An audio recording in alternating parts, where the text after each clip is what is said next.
Ya, PKS akhirnya resmi bergabung mendeklarasikan dukungan pasangan Capres-Cawapres Anies Baswedan Muhaimin Iskandar. PKB yang merepresentasikan unsur NU memiliki basis pemilih Islam yang berbeda. Apakah dengan keduanya bersatu dalam koalisi perubahan bersama dengan Nasdem akan efektif merebut ceruk pemilih Islam? Atau jangan-jangan ceruk pemilih Islam yang berbeda ini menjadi kontraproduktif bagi pasangan Amin? Nah, kita akan membahasnya dengan Wakil Pemimpin Redaksi CNN Indonesia, Mas Revo Lusiriza. Apa kabar Mas Revo?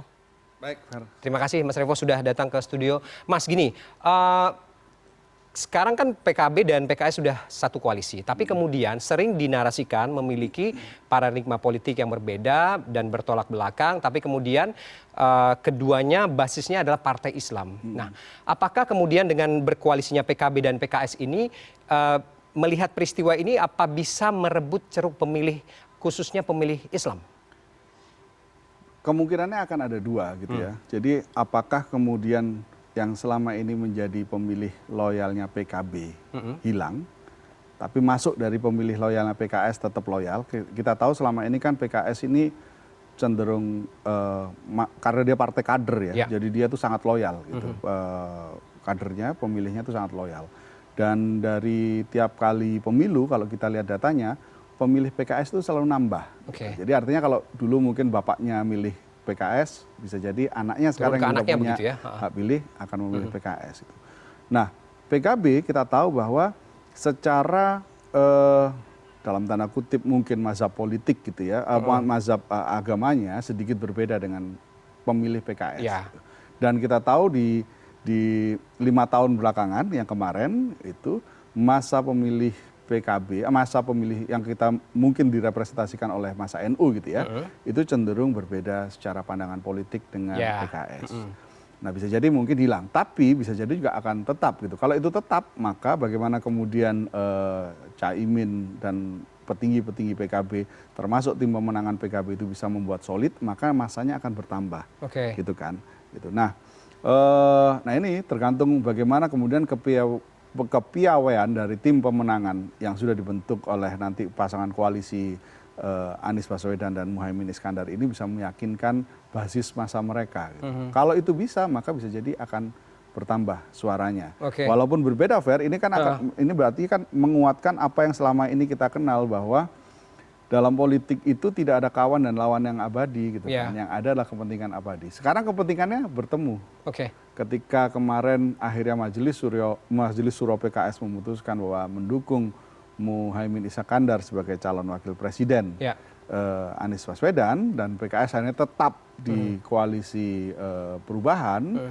Nah, itu artinya kan kepentingannya udah ketemu gitu ya, ketemu sama mereka secara ini ijabnya udah ketemu, tinggal kita lihat nanti sampai ketika pada batas pendaftaran apakah koalisinya ini tetap atau tidak gitu. Kalau tetap, ya ini akan kita lihat nih bagaimana kepiawaian dari tim pemenangannya untuk meyakinkan basis masa masing-masing, kemudian juga meyakinkan mungkin masa mengambangnya untuk melaju di pemilu 2024. Artinya kemudian tidak perlu lagi diuji konsistensinya karena sudah ada titik temu begitu ya, Mas Revo? Titik temunya kan sekarang di tingkat elit. Bagaimana kemudian elit bisa meyakinkan di grassroots-nya, di akar rumputnya. Akar rumput bisa jadi mungkin akan berbeda dengan elitnya. Nah, ini sekarang tugasnya elit gitu kan, meyakinkan masa pemilih yang selama ini menjadi masa pemilih PKB misalnya, untuk tetap tetap memilih pasangan Anies Baswedan dan Muhaimin Iskandar. Karena kita tahu di akar rumput kemarin PKB karena ada di koalisi pemerintahan, sementara Anies Baswedan kita tahu selama ini dalam tanda kutip berseberangan gitu ya. Itu kan dalam perbincangan di akar rumput ini kan mereka artinya ada posisi yang berseberangan. Gitu.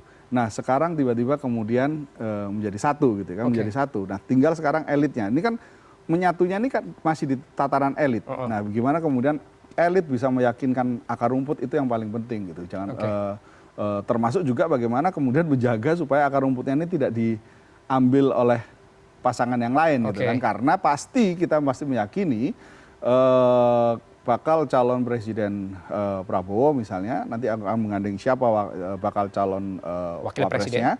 Begitu juga dengan capres Ganjar Pranowo, itu pasti juga akan memperebutkan ceruk-ceruk suara yang kemungkinan akan beririsan. Gitu. Karena kalau misalkan kita tahu nama-nama yang beredar untuk calon wakil presidennya kan sama itu, ada nama misalnya Khofifah Indar Parawansa yang basis masanya juga Muslimat NU dan NU juga.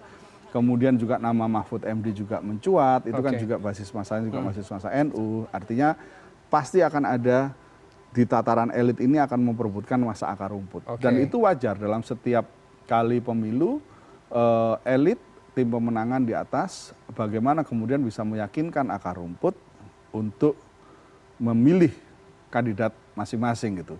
Yang kita harapkan adalah bagaimana cara-cara elit ini mempengaruhi akar rumput ini dengan ide dan gagasan, dengan melakukan brainstorming tentang rekam jejak misalnya, kemudian gagasan ke depan mau ngapain gitu, bukan dengan cara-cara misalnya dengan cara hoax misalnya, atau dengan politik uang misalnya, dengan cara money politics dan sebagainya. Itu yang tentu kita tidak harapkan. Kita tetap berharap bagaimana kemudian menambah, walaupun kita tahu sekarang ini pemilih yang peduli dengan gagasan itu jumlahnya lebih sedikit dibanding dengan pemilih yang lebih condong memilih karena popularitasnya. Jumlahnya kisarannya masih di bawah 10% lah orang yang peduli dengan gagasan. Nah, tugas kita bersama sebenarnya bagaimana kemudian makin membuat masa pemilih ini, calon-calon pemilih ini memilih karena gagasan dan track record, bukan karena sekedar popularitas. Karena itu kita akan rugi juga kalau memilih berdasarkan popularitas. Belum tentu orang populer itu kan mampu gitu ya. Bisa jadi dia populer tapi belum tentu mampu. Maka itu penting, termasuk bagi kita nih CNN Indonesia, untuk terus meneruskan gagasan-gagasan dari para kandidat ini supaya pemilih itu termasuk juga track recordnya, supaya ketika nanti pemilih itu datang ke TPS mencoblos atau memilih itu karena gagasan-gagasan yang ditawarkan, bukan karena black campaign, bukan karena hoax, bukan karena politik identitas begitu ya. Politik apapun yang menciderai demokrasi, termasuk juga politik uang. Itu yang tidak kita harapkan. Kalau kemudian melihat situasi dan peristiwa tadi, PKS Mas Revo bilang tadi pemilihnya adalah konservatif begitu ya. Kalau PKB ini kan kental sekali asosiasinya dengan NU begitu ya. Tapi kemudian kita tahu PKB dan NU kondisinya sekarang sedang tidak baik-baik saja ya. Nah, apakah kemudian ini akan berpengaruh terhadap pemilih di grassroots itu tadi dengan situasi yang seperti ini, atau ini yang kemudian akan menjadi kesempatan untuk partai lain untuk mengambil ceruk itu? Ya, ini kan yang seperti yang kita bahas di editorial view minggu lalu tentang PKB dan NU ini. Basis masa PKB tidak bisa dilepaskan memang dari masa NU. Kita tahu PKB ini di Jawa Timur misalnya itu menjadi partai pemenang pemilu untuk provinsi. Gitu ya. Surabaya PDIP. Tapi kalau misalkan kita bicara Jawa Timur, pemenang pemilunya adalah PKB. Gitu ya. PKB selalu ada di urutan 3 besar lah kalau di Jawa Timur. Dan basis masa Jawa Timur rata-rata adalah orang, apalagi yang ada di wilayah rural pedesaan, itu masa-masa kalau dalam bahasa Clifford Geertz dulu membedahnya menjadi santri, abangan, priayi. Nah, itu kan di Jawa Timur. Santrinya banyak, jumlah santri itu banyak di Jawa Timur. Nah, ini yang kemudian kalau misalkan kita bedah jumlah pemilih dari NU, ada yang mengatakan jumlah pemilih dari NU itu ada yang mengatakan 20 juta, tapi ada juga yang mengklaim sampai 90-an juta gitu. Besar masa NU. Makanya tidak mengherankan kalau ini seolah-olah menjadi madu dalam pemilu. Dan NU sendiri sebenarnya kalau ini kan tidak selalu dengan PKB. Masih ada partai lain seperti P3 yang basis masanya juga sama NU, P3. Atau dalam beberapa partai politik seperti saya sampaikan juga di Jawa Timur misalnya, Nasdem punya beberapa orang-orang yang lahir dan besar dan dia menjadi tokoh dari NU. Gus Coy, Effendi Khoiri misalnya. Jadi artinya memang masa NU ini diperebutkan. Dan PDIP juga sama gitu ya, berusaha juga untuk mengambil ceruk masa pedesaan ini yang relatif dekat antara kaum cilik ini, wong cilik ini. Nah itu yang tidak mengherankan sebenarnya. Nah kalau sikap PBNU akhirnya memilih bahwa PBNU terlepas dari politik, sebenarnya ini kan sesuai dengan kitah mereka, kitah NU 1926, bahwa dia berseberangan, bukan berseberangan ya, tapi tidak terlibat lah dalam urusan politik. NU adalah organisasi massa yang membesarkan massa, tapi bukan lewat garis politik, tapi dengan garis yang lain gitu ya. Nah wajar kalau misalkan PBNU seperti itu. Dan apalagi kita juga tidak perlu menutup-nutupi bahwa masih ada sisa hubungan yang mungkin kurang harmonis antara Terah Abdurrahman Wahid, Gus Dur, dengan Muhaimin Iskandar. Misalnya seperti itu. Jadi artinya NU nggak mau dong pasti terlibat dalam urusan-urusan politik. Ya udah, urusin aja. Jadi kalau mau berkampanye silahkan, tapi jangan bawa NU. Nggak apa-apa, itu juga sikap yang harus kita hargai. Tidak dijadikan kendaraan politik begitu ya, Mas Revo? Yang jelas memang, yang jelas kita berharapnya partai-partai politik ini tidak semata-mata menjadikan massa NU itu sebagai sebuah komoditas. Gitu. Akhirnya menjadi kemudian politik dagang sapi, mendatangi kita tahu bahwa budaya patron klien di Indonesia ini cukup kental. Jadi artinya kalau misalkan ada Kiai A, dia memilih partai politik C gitu ya, masanya bisa jadi akan ikut gitu kan, karena budaya patron klien. Nah ini yang sebenarnya kita harus makin mendewasakan pemilih gitu, bahwa jangan semata-mata ikut-ikutan gitu. Jadi jangan pecah gesang derek kiai, atau kalau dalam bahasa Jawa seperti itu kan, hidup mati ikut Pak Kiai. Enggak, pemilih harus punya independensi, ibaratnya seperti itu. Kebebasan memilih, kemerdekaan memilih, bahwa dia memilih berdasarkan gagasan-gagasan, bukan sekedar ikut-ikutan dari patronnya. Nah walaupun ini tentu secara kultur memang ini perlu sebuah dobrakan-dobrakan. Tapi setidak-tidaknya selama ini kita tahu di kalangan urban itu sudah bisa berhasil gitu ya. Patron klien di kalangan urban relatifly tidak sekental yang di daerah rural seperti itu. Artinya bisa kita mendobrak tradisi dan kultur semacam itu. Jadi kira-kira demikian. Jadi kalau misalkan NU melepaskan diri dari politik tidak masalah, dan kita menghormati karena kita tahu persis gitu ya. Belum lagi kalau misalkan ada calon wakil presiden, misalkan wakil presiden lain yang kita tahu ketika muktamar 100 tahun NU kemarin sangat kental gitu, terlihat gitu ya, menjadi panitia dan sebagainya. Tentu berharap juga kan dari suara NU gitu ya. Nah ini artinya banyak memang NU harus diakui menjadi madu buat orang-orang ini untuk didatangi. Sehingga ini menarik bagi partai koalisi manapun begitu ya, untuk diambil ceruk itu untuk bisa dijadikan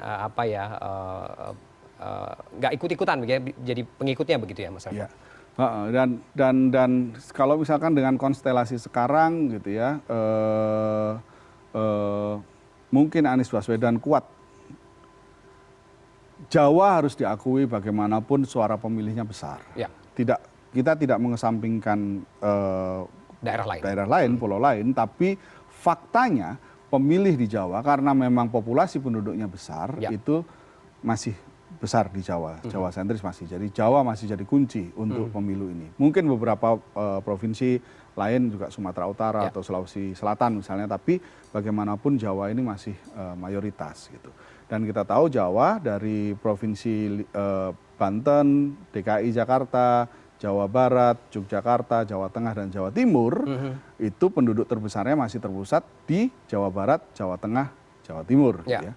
Dalam hitung-hitungan misalnya seperti ini kan, di Koalisi Perubahan Anies Baswedan mungkin kuat di Jakarta dan sebagian di Jawa Barat, mungkin hitung-hitungan dalam ini, tapi masih lemah di Jawa Tengah dan Jawa Timur. Karena itulah wajar kalau kemudian Anies Baswedan menggandeng Muhaimin Iskandar untuk memperkuat ceruk suara dari Jawa Timur dan Jawa Tengah. Nah kita sekarang kan menunggu aja nih, beberapa lembaga survei sudah mengeluarkan, tapi kita masih menunggu karena biasanya survei itu dilakukan 2 minggu setelah kejadian, setelah deklarasi yang kemarin gitu. Artinya mungkin minggu-minggu ini harusnya lembaga survei melakukan survei terbaru. Nah kita tunggu, apakah kemudian ketika bergabungnya Muhaimin Iskandar ke Koalisi Perubahan, ditambah kemudian PKS ini stay, hasil survei seperti apa. Nah ini yang nanti kita akan membedahnya lagi. Ya, oke. Kita lihat bagaimana kemudian ceruk koalisi dua partai Islam ini bisa memanfaatkan dan tidak menjadi kontraproduktif bagi pasangan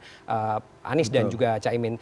Terakhir Mas Revo, peristiwa politik hari ini pertemuan Pak SBY dengan Ketum Gerindra, apa catatan editorial? Ya, ini juga sebuah peristiwa yang menarik karena sebelum-sebelumnya kita ada banyak sekali kabar-kabar hubungan antara Pak Prabowo yang akademinya, akmilnya masuk di tahun yang sama dengan Pak SBY, tapi kemudian lulusnya di tahun 74 ya. Sementara Pak SBY kan 73, artinya Pak Prabowo sempat tinggal di tinggal kelas lah seperti itu, tapi itu karena hal yang lain. Tapi kan pada waktu itu gosip banyak sekali gitu ya, dan kita sempat apakah hubungan kedua jenderal ini akur atau tidak. Tapi hari ini kita melihat bahwa lagi-lagi itu akur, dan lagi-lagi kita melihat ini pasti karena kepentingan yang ketemu.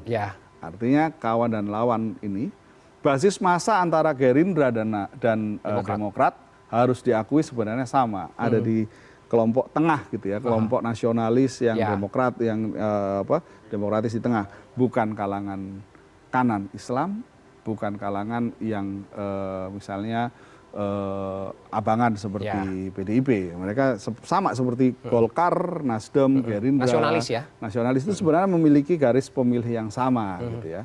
Tapi kali ini yang selama ini mungkin beririsan, kali ini bertemu, dan itu ya itu tadi karena mungkin kepentingannya bertemu. Jadi kawan dan lawan tidak ada yang abadi dalam politik. Hanya untuk kepentingan. Kepentingan yang abadi. Dan kita lihat gitu ya, bagaimana kemudian koalisi Indonesia Maju seberapa besar pengaruhnya ketika Demokrat bergabung. Harusnya sih mereka mendapatkan juga tambahan suara harusnya. Masih cukup alot begitu ya Mas Revo, kita lihat saja bagaimana peristiwa demi peristiwa politik ini menarik untuk diikuti jelang nanti mulai sama-sama mendaftar begitu ya. Kalau kemudian nanti ada peristiwa-peristiwa lain tentu akan menjadi catatan buat editorial CNN Indonesia. Mas Revo, terima kasih waktunya malam ini, dan demikian editorial view bersama CNN Indonesia, dan informasi terkini lainnya akan kami hadirkan sesaat lagi. Tetaplah bersama Prime News.